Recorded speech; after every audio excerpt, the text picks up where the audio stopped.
All right, so lastly, I'm going to go over normal Alakir and Heroic Council, what we do for my current footage of what I have for Throne of the Four Winds. It's going to be quick and simple, going over just the tanking stuff mostly. There will be a few cat stuff in there, but it's mostly directed towards tanking at this time. Hope you enjoy. All right, so first up, we got Council of Four Winds. I start on the Anshell platform as the tank. We are two tanking this fight. Ideally, the third tank that you can see in the raid frames is just a taunt swap so that we can swap platforms. He's just taking a little bit extra damage, so we marked him as a tank. Starting off with a potion and synapse springs as usual. Thorns for some extra threat and damage, and it's pretty simple for it. I'm keeping him in the middle till he's casting his first Soothing Breeze, then moving him over to the side of the platform till he casts his ads. Just rotating through my bark skin and my potions as well as my trinket during this time because I try and save my big cooldowns for the other platform. Here come the ads, so I'm pulling him into ranged so that the ads can be kited by our Frost DK. He is just using Hunger and Cold to kite them just in a path. I just move away so that it's easier for him to pick them all up without getting any extra aggro. Hopefully you get the Soothing Breeze cast on the ads because then they're already being kited away and they're not being damaged at all. So it makes it a little bit easier instead of having to move the boss again. But doesn't really matter that much if he gets healed up by it. So here we're going for the swap. As you can see, Anshell's about 40% and Nazir I'm taunting so that the other tank can go over there and reset his stacks. You don't want to face his blast into the raid, but you want to be rotating cooldowns. I didn't get a cooldown or healed up during the time that I was taking it because I faced it the wrong direction. So you just need to be super careful when you hop over to not face it in the wrong direction. I did pop my survival instincts a little early just to survive that little bit of extra damage. So I'll be needing some extra cooldowns here.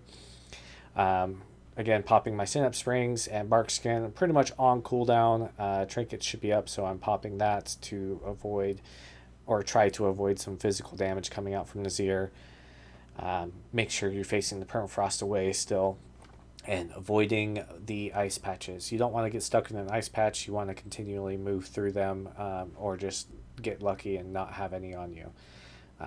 Called for an extra cooldown, so I got a hand of sack right before the permafrost. Which is perfect because you can't really mitigate a lot of the spell damage that's going out. So getting extra cooldowns when you are getting hit by permafrost really helps. Frenzy regen does last long enough for almost two of them, so popping it right as it's coming out will get you pretty much get you through the entire two permafrost, calling an extra cooldown when the next one's coming up. Getting double cooldowned is fine. Just means that you can survive a little bit longer, making sure you're, again, popping bark skins, synapse springs pretty much on cooldown and avoiding those ice patches is your main prio for the Nazir platform. Facing the permafrost away from the rest of the people as they're jumping over also really does help. So Anshell is down, Rohash is down, and we are about to do another special ability. This is when Lust is going to be popped, and we're going to be pumping 100% of our DPS into the Nazir platform.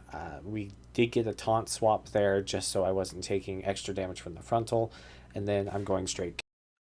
This is where being a feral really helps out, is you can push a little bit of extra DPS. So I just go straight cat, and I do have 10 stacks here, so I'm going to be taking a lot of damage. I'm just warning the healers to pay attention a little bit extra to me because of the extra stacks I do have.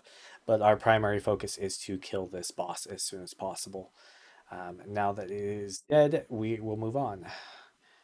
Last is Alakir. It's on normal. The difference between normal and heroic is that you want to be standing on the swords and just avoid chaining the lightnings to other people.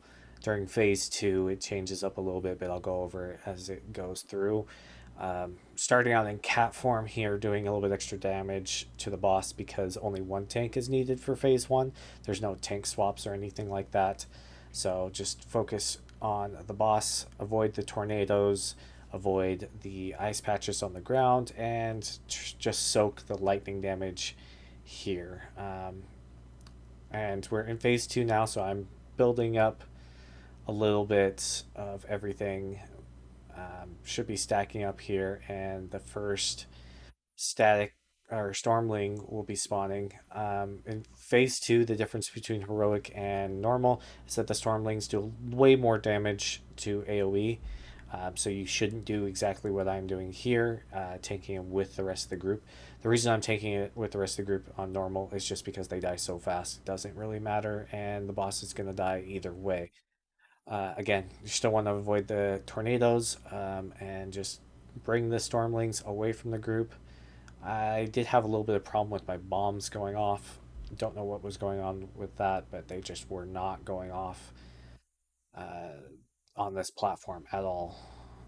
So just make sure you're tanking the ads at the correct positions, avoiding the tornadoes for phase two, and then you'll have a quick, easy Alakir throughout the rest of the time. And then for the final phase, I will just end up skipping that because I just go straight DPS, tell the other tank to taunt the Stormlings, just follow your raid lead for the final phase. You can have your other tank taunt the Stormlings, get some extra DPS out as a cat during that time. So just be prepared for that. All right, so that concludes all of the stuff that I currently have footage for all of tier 11. I will be covering some of the heroic fights I did not cover in separate videos by themselves because they may take a little bit longer than what anticipated for other videos. Just wanted to do some quick overviews for tanking. If you like the videos, go ahead and leave a like, leave a comment if you have anything that can be changed. Thanks.